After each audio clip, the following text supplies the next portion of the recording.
श्रीमद् भागवत महापुराण के द्वितीय दिवस में प्रवेश करेंगे। कल हमने धुंधकारी उपाख्यान एवं भक्ति नारद संवाद की कथा श्रवण की। प्रथम स्कंद का श्लोक सूत जी बोलते हैं, स्वर्ण का 88 ऋषि विराजमान है। जन्माद्यस्य पुनिवयादितिरतस् चारथेषु विद्यास्वराट् तेने ब्रह्म हृदय आदि कवये मुह्यन्ति यत् सूरया तेजो वारिमृदां यथा विनिमयो यत्र सर्गो मृषा धाम्ना स्वेन सदा निरस्तकुहकं सत्यं परम धीमहि। देखो, कोई चीज लिखते हैं, यदि किसी का पूजन किया जाता है तो गणेश जी का नाम है। सब चीज में मंगलाचरण में हर चीज का नाम दिया है, लेकिन भागवत में व्यास जी ने रचना की है तो किसी विशेष व्यक्ति का नाम नहीं दिया। बोले सत्यम परम धीमहि। भैया सत्य कौन है? बोले सत्य परमात्मा है। अच्छा, क्यों है? क्योंकि शुरुआत में भी सत्य दिया गया, मध्य में भी भागवत में सत्य है और अंत में भी सत्य है। सत्यम व्रतम सत्य परम सत्यम सत्यस्य योनि निहते च सत्यम सत्यस्य सत्यमृत सत्य नेत्रम सत्यात्मकं त्वां शरणं प्रपन्ना। बोले सत्य की वर्णना की। बोले जो जन्म देता है, देखो आपकी भाषा में समझा, नहीं समझ में आ रही हो। पहले तो किसान बीज बोता है, ध्यान देना। उसके बाद फिर फसल हो जाती है तो उसका लालन पालन करता है। लालन पालन मतलब पानी की जरूरत जब पड़ रही है तब पानी देना, जब खाद की जरूरत पड़ रही है तब खाद देना, अन्य चीजें जो भी है। तो पहले पैदा किया, फिर उसको पाला बढ़ाया और फिर उसके बाद संहार कर दिया। फसल काटते हो कि नहीं कि खेत में ही छोड़ देते? काटते। उसी प्रकार से परमात्मा जन्म देता है, लालन पालन करता है, उसके बाद संहार कर देता है। उत्पत्ति करना ब्रह्मा जी का कार्य है, लालन पालन करना विष्णु जी का कार्य है और संहार हमारे भोलेनाथ जी का। सत्यम परम धीमहि। बोले सत्य क्यों कहा? अब देखो, सत्य की वर्णना तुलसीदास जी भी करती है। क्या? धर्म न दूसर सत्य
सत्य समान। चौपाई क्या कह रही है? धर्म का दूसर सत्य समाना। सत्य बोलने से बड़ा कोई धर्म नहीं है, ध्यान दें। लेकिन अब आजकल कलयुग में आदमी एक बार सत्य बोल ले तो कहता है कि राजा हरिश्चंद्र के बाद हमारा ही नंबर है, और झूठ से दिनों रात बोले हैं। झांसी में है और कह देते कि महाराज बिजौली पुलिस चौकी बैठी। अब बताइए, तो भैया ज्यादा से ज्यादा सत्य बोलो। भागवत क्या सिखाती है? आपत्ति काले मर्यादा नास्ति। यदि किसी कन्या का विवाह हो रहा हो, आप उसमें झूठ बोल सकते हैं। तुम्हारे झूठ बोलने से यदि बात बन रही है वहां, तो तुम झूठ बोल रहे हो, कोई दिक्कत नहीं। और असत्य बोलते तो क्या होता? तुलसीदास जी लिख रहे हैं, नहीं असत्य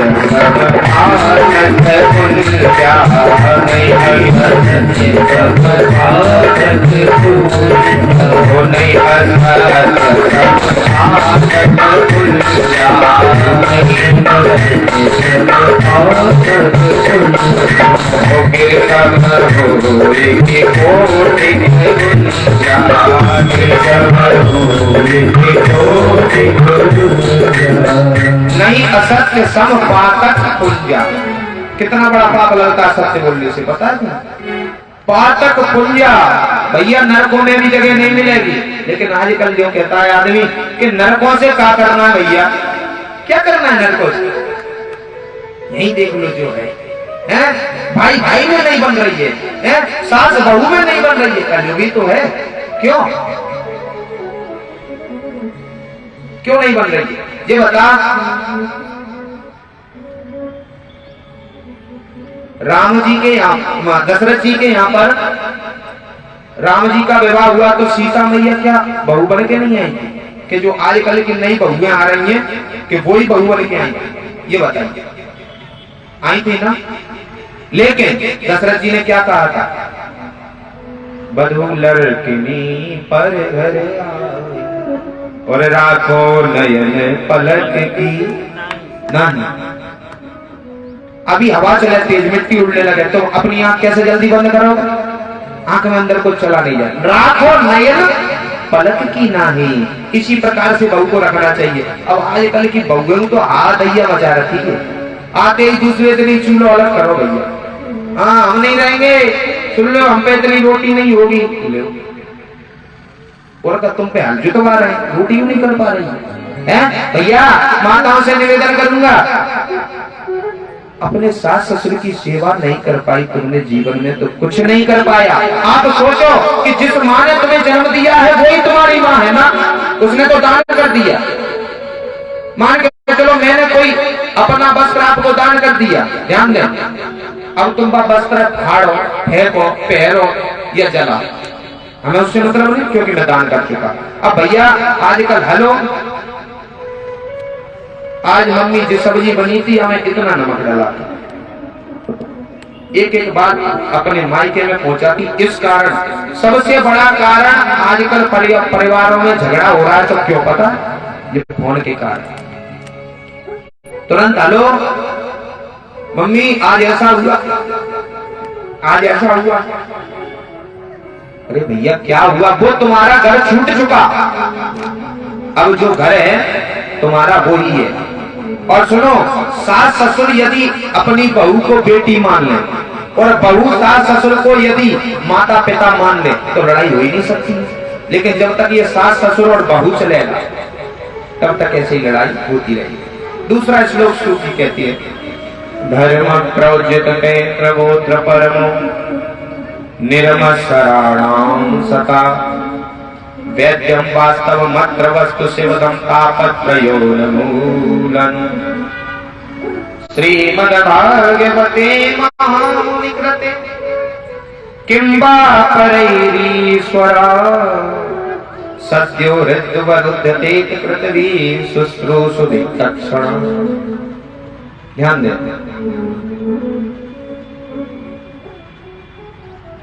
अब कहते हैं साथ परमात्मा, परमात्मा हर जगह वास करता है। धर्म प्रोज्यत कहते तो परमो निर्मशराणाम। भागवत में परम धर्म भगवत सेवा बताई है, गोविंद की सेवा। अब गोविंद की सेवा तो भैया आजकल ऐसी चालू कर दी है, घर में मूर्ति आ जाती है ठाकुर जी की।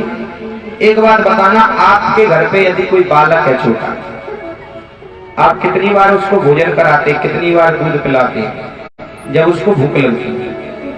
उसी प्रकार से आजकल ठाकुर जी को लाके घर में तो रख लेते हैं, क्योंकि वो ठाकुर जी की मूर्ति बाल रूप में है।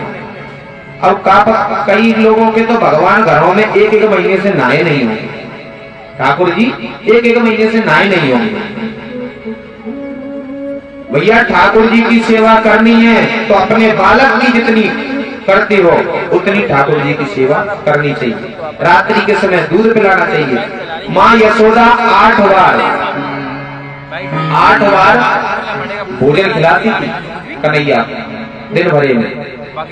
ऐसे ही एक देखो, एक दृष्टांत याद आ रहा है। एक माता जी थी, ठाकुर जी की मूर्ति ले आई वृंदावन से, और मूर्ति लाने के बाद क्या देखते हैं, अब उनकी सेवा कर रही, बहुत दिन हो गई, ठाकुर जी दर्शन नहीं देते। तो एक पड़ोसन ने कहा कि ठाकुर है जी, बहुत देर में सुनते हैं नारायण भगवान।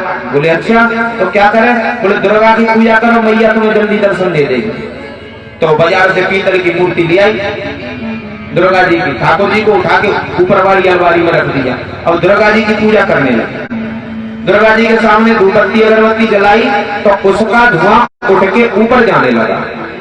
वह माता जी ने सोची कि भैया अब ये ऊपर बैठे बैठे भी ये माता का धुआं खींच रहे हैं, अब भैया धूपबत्ती का या अगरबत्ती का धुआं तो ऊपर ही जाएगा। तो उन्होंने क्या किया, पंखा ले आई हाथ का, तो धूपबत्ती का धुआं माता की साइड करने लगा। वो धुआं नहीं रुके, थोड़ी सी रुई ली और लड्डू गोपाल की मूर्ति की नाक में लगा दी और ऊपर से अगरबत्ती की सीख को घुस दी। बोले धुआं नहीं सूंघने देंगे तुम्हें। बोले हैं बस इतनी ही जैसे ही रुई लगाई इतनी देर में गोविंद प्रकट हो गए और कहने लगे कह मैया ये बता कि तुझे ये नहीं दिख रहा कि इतनी तेज तू रुई हमारी नाक में लगा रही है और हमारे जो लग गई चोट।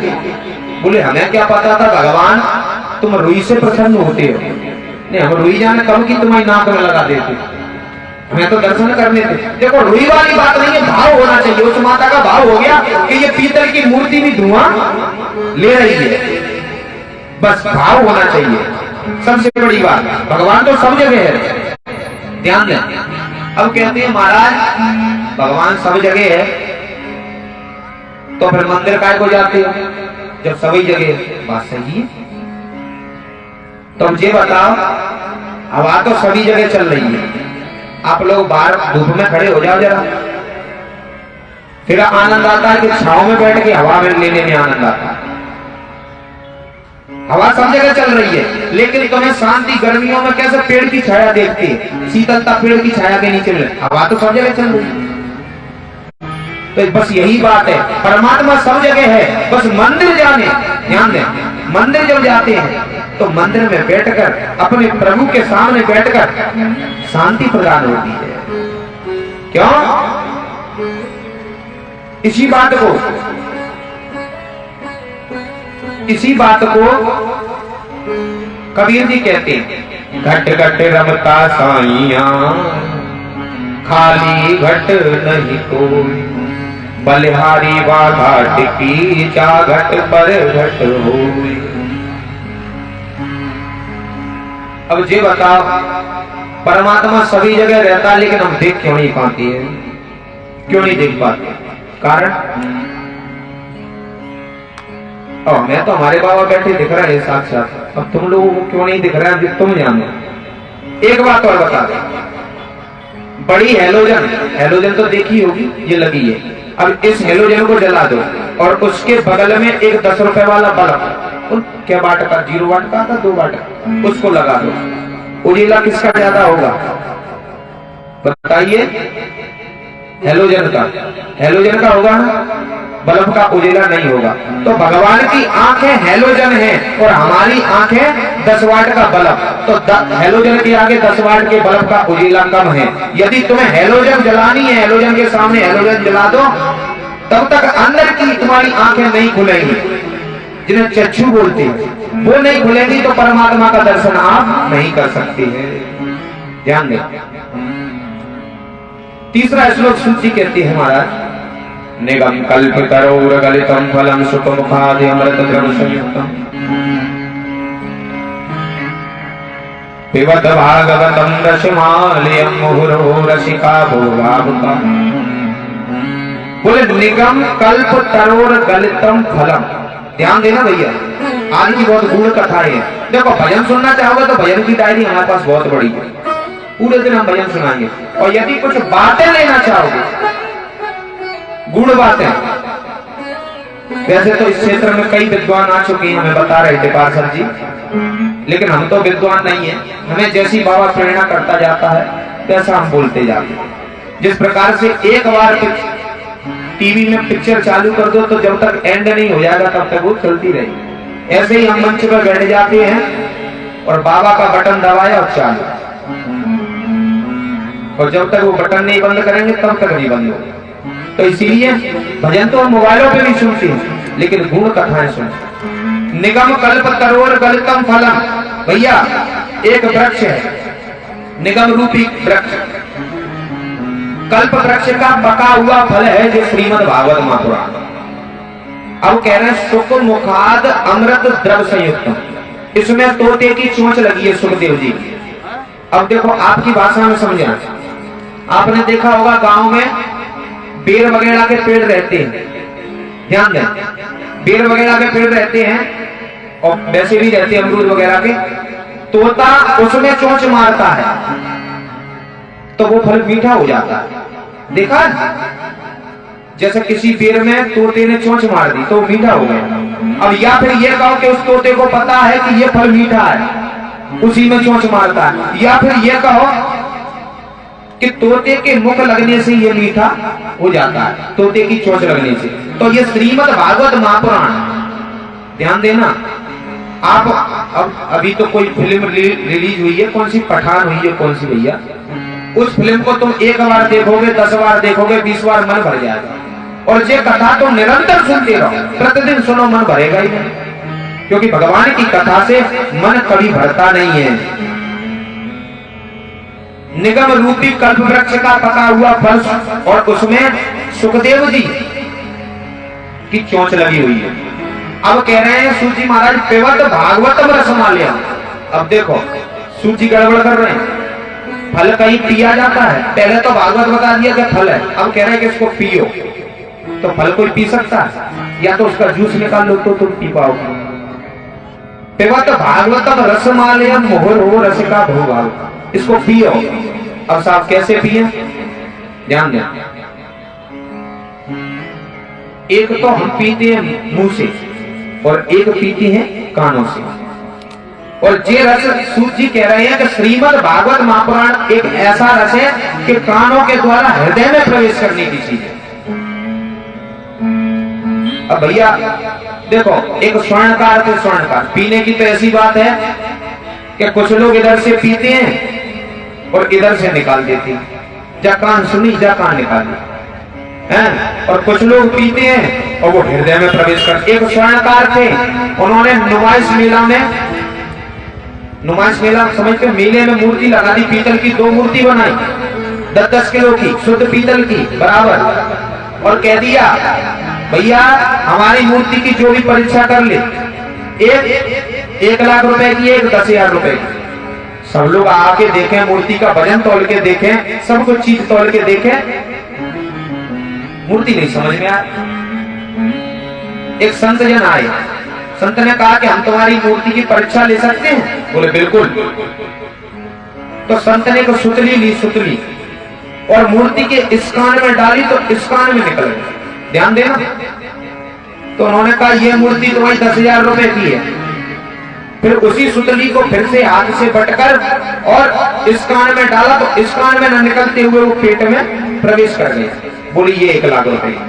कहने का मतलब जो भगवान की कथा को इस कान से सुन के इस कान से निकाल दे, वो श्रोता नहीं है, वो श्रोता नहीं है। जो कानों से पीकर और हृदय में प्रवेश करे उसको कहते हैं सच्चा श्रोता।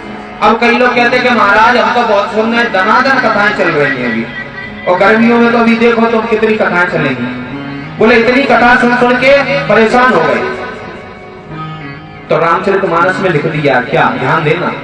रामचरित के सुनते आधारे, रामचरित के सुनते आधारे, रस विशेष जाना जाना जाना तेरे लारे, रस विशेष जाना तेरे लारे। रामचरित के सुनत आधारे, भगवान की कथा को सुनकर यदि तुमने कह दिया कि हम तो भाई परिपूर्ण हो गए, हम तो सुन सुन के अघाए, अघाए समझते जैसे भोजन करने के बाद कहते हमारा पेट भर गया, उसी प्रकार से। तो क्या होता है, रस विशेष जाना थे, उन्होंने भगवान की कथा को समझा ही नहीं। दूसरी चीज और कह रहे हैं, जिन्हें हरि कथा नहीं पाना, ये भरी कथा सुनी नहीं पाना, श्रवण रंग आए भवन समाना,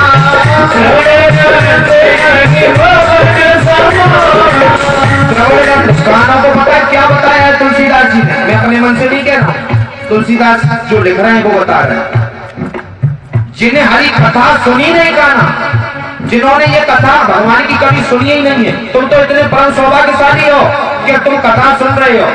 विदेशों में तो जानते ही नहीं है कि भागवत होती का। हाँ, हमारे कई भक्त विदेश में पहुंच गए हैं, यही के हैं। वो ये कहते हैं महाराज यहाँ पूजा पाठ ही नहीं जानते क्या होता है, भगवान को जानते ही नहीं है, भगवान है अभी। उन्हें तो खाया पिया और बस घूमना फिरना अपना काम, हमने कभी अगरबत्ती लगाते नहीं देखा। तो जिन्हें हरी कथा सुनी नहीं गाना, श्रवण रंग आहे भवन समाना, आहे भवन सांप के बिल के बराबर है जे कान जिन्होंने कथा नहीं सुनी अपने जीवन में। कितनी बड़ी बात लिख रहे हैं। श्रवण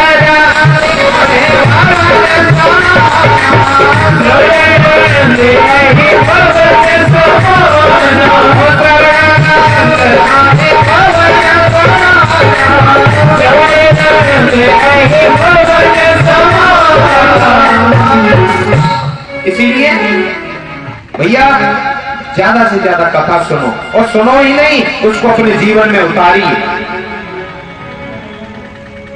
आज सूत जी महाराज कहते महाराज हम कुछ पूछे, बोले बिल्कुल पूछो, और आप लोगों का भी अधिकार है। हम भैया देखो बड़े प्रवक्ता तो है नहीं है, ना ही हम ज्ञानी है। आप लोगों को कोई चीज समझ में नहीं है, शाम को हमारे पास आके पूछ सकते हैं। हाँ, वो और विद्वान होंगे, पंडित जी जो भी होंगे, जो नहीं बताते हैं। हम तो मंच के बाद भी आपको जो भी कथा आपको सुननी है, नहीं समझ में आए आप पूछ सकते हैं। उसी प्रकार से स्वर्णकाल इकट्ठा से या ऋषि परिषद बन के बैठे आज, और वो कह रहे सूत जी महाराज हम आपसे कुछ पूछ सकते हैं। बोले पूछो। बोले हम एक प्रश्न नहीं 6 प्रश्न पूछेंगे। बोले पूछो। बोले पहला प्रश्न ये कि मानव का परम धर्म क्या है, मनुष्य का परम धर्म क्या है। 4 बजे उठ के स्नान करना, मंदिर जाना परम धर्म है, या भोजन करना, दान करना परम धर्म है। बोले दूसरा प्रश्न हमारा, बोले जब हम मंदिर जाते हैं तो हम किसकी पूजा करें। कोई कहता हनुमान जी जल्दी सुनते हैं, कोई कहता दुर्गा माता सुनती है, कोई कहते भोले बाबा एक लोटा जल में सुन लेते हैं। तो हम किसकी पूजा करें ये नहीं समझ में आता। कलयुग में तो भैया जाने कितने देवता हो गए हैं, तो हम किसकी पूजा करें। तीसरा प्रश्न हमारा जी है कि वेद में परमात्मा को अजन्मा बताया है, वेद में भगवान का नाम अजन्मा है, तो फिर ये बार बार जन्म क्यों लेता है?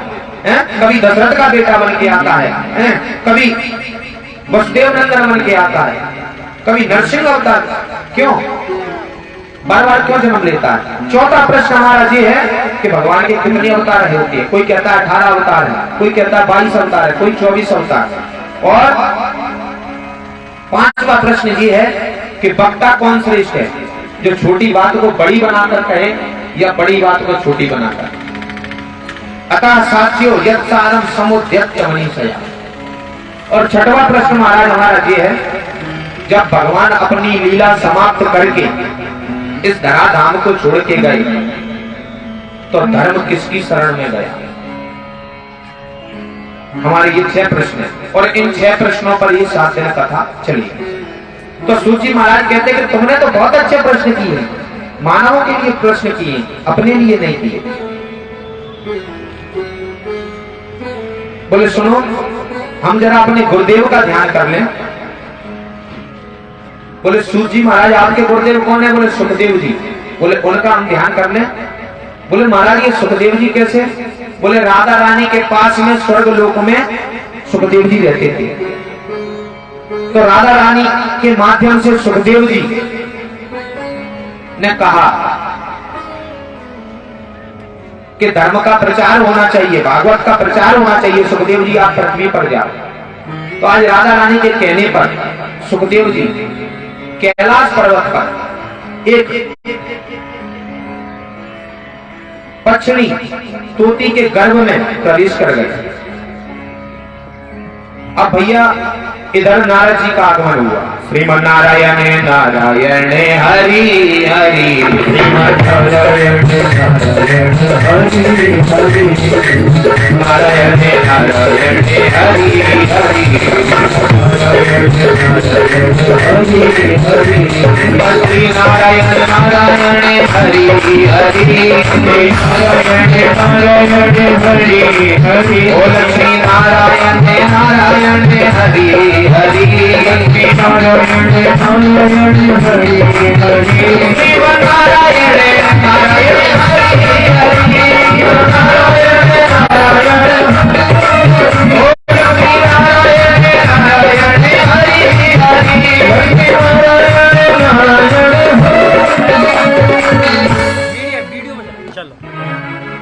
बनाते हुए बीड़ा बजाते हुए नारद जी चले आ रहे हैं।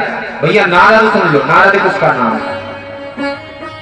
नारद एक मीडिया, जैसे आप लोगों के बीच में भी ये मीडिया वाले आए हैं, ये कलयुग की मीडिया है। दो प्रकार की मीडिया होती है, एक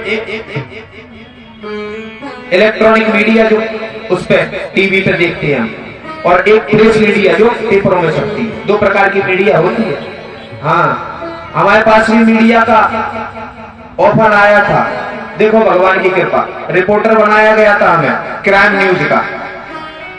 हाँ, क्राइम न्यूज का कार्ड अभी भी हमारे पास रखा, क्योंकि हम जो भी व्यासपीठ से बोलेंगे झूठ नहीं बोलेंगे। क्राइम न्यूज का रिपोर्टर बनाया गया, हमारे शिष्य हैं ग्वालियर के। महाराज जी, आपका कार्ड हम इसलिए बना रहे कि आप तो अपनी कथाओं की फोटो 2-4 भेजते रहे, सो हम अपने बातें चलाते रहे।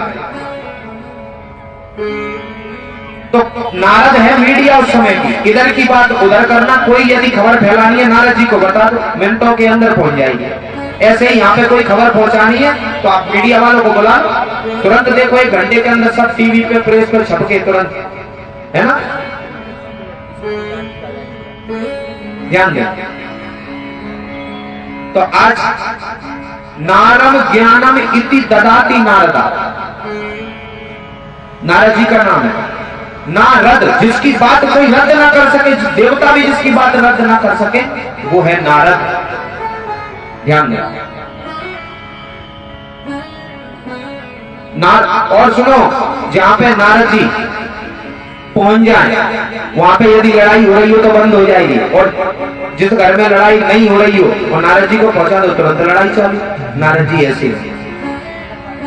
तो नारद जी ने एक बार सोचा कि महाराज, हमने लक्ष्मी नारायण में लड़ाई करवा दी, ब्रह्मा जी में ब्रह्माणी में लड़ाई करवा दी, लेकिन शंकर जी में आज तक हमने लड़ाई नहीं करवा पाई। चलो तो शंकर जी में लड़ाई करवा। कैलाश पर्वत पर पहुंच गए। शंकर जी ध्यान मग्न थे, तपस्या में थे। ध्यान दें। तो आज क्या देखते हैं,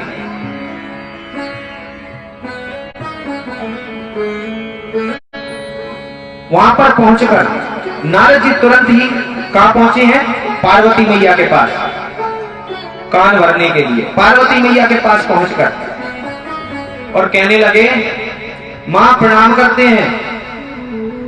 पार्वती मैया ने कहा, नारद जी आजकल तो आते नहीं हो, क्या बात है बहुत दिनों की? बोले सब स्वार्थी हो गए हैं, इसलिए हम नहीं आते। बोले क्यों, क्या बात है? बोले सब लोग स्वार्थ की प्रीति करते हैं। सुर नर मुनि सब की यह रीति, स्वार्थ लागी करें सब प्रीति। सुर नर मुनि, सुर माने देवता, नर माने मनुष्य, और मुनि संत जन, सबकी यह रीति, और स्वार्थ लाग करें सब प्रीति। चौपाई आपको कुछ लोगों को नहीं समझ में आई होगी, बूढ़े पुराने तो समझ लेते हैं, लेकिन नई जनरेशन के लिए सुनो। आप यदि गुटखा खाते हो और आपके पास यदि आपका मित्र आएगा और उसको गुटखा खाना होगा, तो कैसे बात बना के कहेगा, और भैया कैसे हो, ठीक हो, लाओ जरा थोड़ी राशि खिलवा, कहते हैं। तो स्वार्थ लाग करें सब प्रीति। स्वार्थ है, आपके पास यदि कोई आया है गांव में, और गांव में आने के बाद, ध्यान दें, गांव में आया है कोई और उसको फावड़े की जरूरत है, तो कहेगा, और दत्ता कैसे हो, ठीक हो, गेहूं सरसों ठीक ठाक है? बोले हाँ। नहीं, तुम्हारा फावड़ा दे दो, हमें जरूरत पड़ रही। तो उसको जरूरत है, स्वार्थ लाग करें सब प्रीति। ध्यान दें। तो नारद जी कहते कि हम आना जाना बंद कर दिया, बोले अच्छा, बोले हमारे पति पत्नी में इतना प्रेम है कि हमें गुरु मंत्र भी यदि दिया है वो भी हमको बता दिया है, पार्वती मैया कह रही है। बोले अच्छा, और रोज जो भजन करते हैं और जिस समाधि में भगवान का दर्शन होता है उसका भी बताते हैं। बोले अच्छा, तो फिर तो नारद जी कहते कि पार्वती मैया ये बता, फिर तो ये भी बताया होगा कि जो मुंडों की माला पहनी है वो किसके मुंडों की। पार्वती मैया का दिमाग खराब हो गया, बोले ये बात तो अभी तक नहीं बताई, तो क्या का प्रेम करती है भोलेनाथ तुमसे, बेवकूफी की बातें कर रही है, प्रेम करते हैं। गर्मी अब गर्मी आ गई है, क्या हुआ? बोले फिर काय का प्रेम है, बस लड़ाई यदि करवानी हो कहूं मैं नेक बात छोड़ दो बस और निकल लो वहां से। नारद जी तुरंत वहां से निकल लिए। भोले बाबा आए, पार्वती मैया ने मलिन वस्त्र, मैले वस्त्र धारण करके और कोप भवन पहले बनता था पुराने जमाने में, बहुत पुरानी बात है कि कोई गुस्सा हो जाए तो कोप भवन में बैठ जाए, और पहले ऐसे नहीं कि नेक नेक बात पे गुस्सा, थोड़ी थोड़ी बात पे गुस्सा होते थे महीना 2 महीने 4 महीने में। और आजकल यदि पत्नी ने फोन कर दिया कि जलेबी ले आना और पति कहीं भूल गए जलेबी लाने, तो लोग गुस्सा, लड़ाई रखी है, नेक नेक बात पे लड़ाई है। गांव की भाषा समझ में आ रही है ना आपको? हाँ, हम सब तरीके से समझाते थे आप लोग। बोलो ना राधे, हमें पता तो चलना चाहिए कि बैठे हो सो गए। हाँ, वैसे भी तो लेट आते हो आप लोग। तो आज भोले बाबा आए और पार्वती मैया से कहा क्यों आपको भवन में क्या कारण है? बोले तुम तो कपटी हो। बोले कपटी? हम आज तक तुमसे कोई बात नहीं छुपाई, तुम कपटी बता रही हो? कपटी तो वो होता है कि पेट में बात रखे हुए, हम तो तुम्हें सब चीज बता देते। बोले नहीं, झूठ है ये सब। बोले अच्छा, क्या बात है? बोले ये मुंडों की माला पहने हो, ये किसके मुंडों की माला है? बोले देवी ये भी कोई पूछने की बात है, जब जब तुम मरती हो तुमसे हम इतना प्रेम करते कि तुम्हारा मुंड लेकर अपनी जमाला में फिर लेती हो। ओहो, तो तुम और बड़े महाकपटी। बोले क्यों? बोले तुम मरते ही नहीं हो, हम मरते रहते हैं बार बार। बोले देवी हमने अमर कथा का पाठ किया है। बोले तो फिर आज हमें अमर कथा सुननी है। तो उन्होंने कहा अमर कथा ऐसे नहीं सुनते। तो बोले कैसे सुनेंगे? बोले अमर कथा के लिए सबसे पहले तो मन एकाग्र करना पड़ता है, और कथा में कभी बीच में सोया नहीं जाता है। बोले नहीं, हमको अमर कथा सुननी है।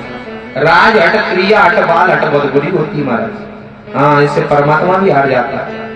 तो आज शंकर जी ने डमरू बजाया, कैलाश पर्वत पे जितने पक्षी थे सब उड़ गए। वो सुख का अंडा रखा रहे, ध्यान देना।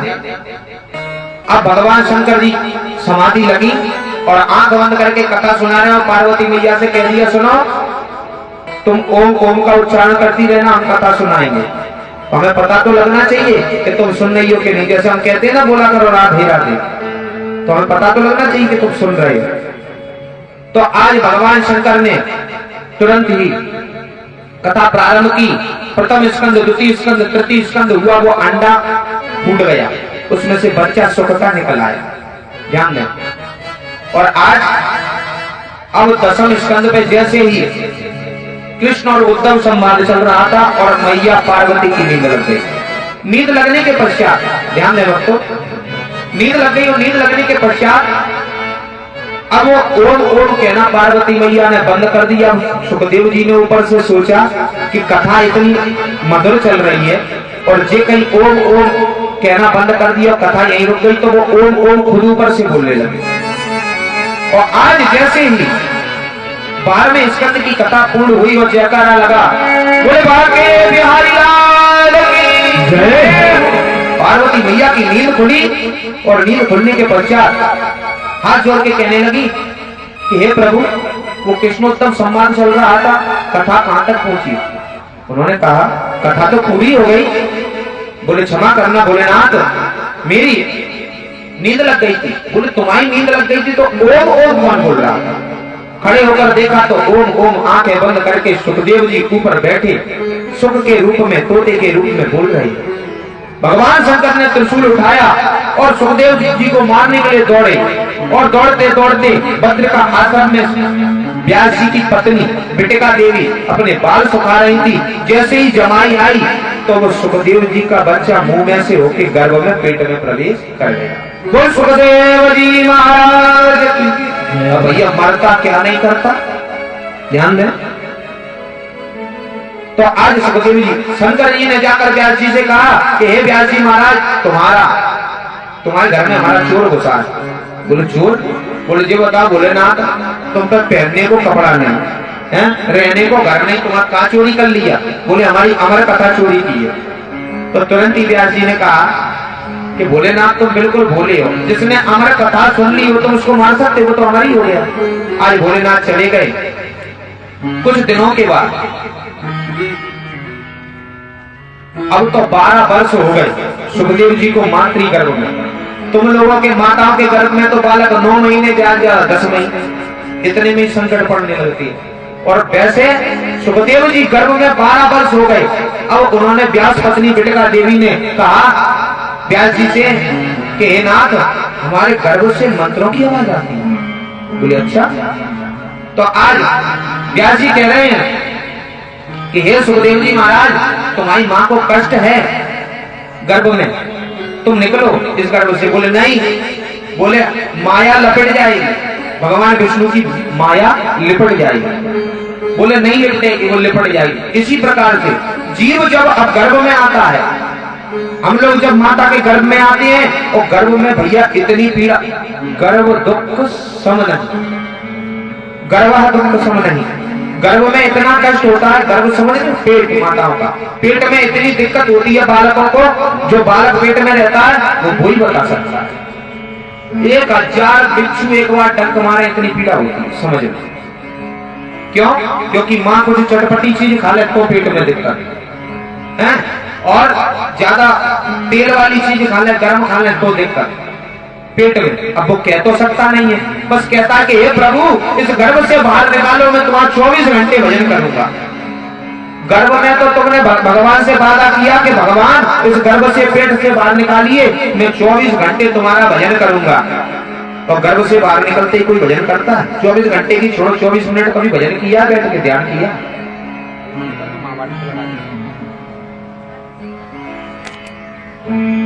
तो भैया गर्भ में बहुत पीड़ा होती है। तो सुखदेव जी महाराज कह रहे हैं कि माया लिपट जाएगी। देखो जब तक जीव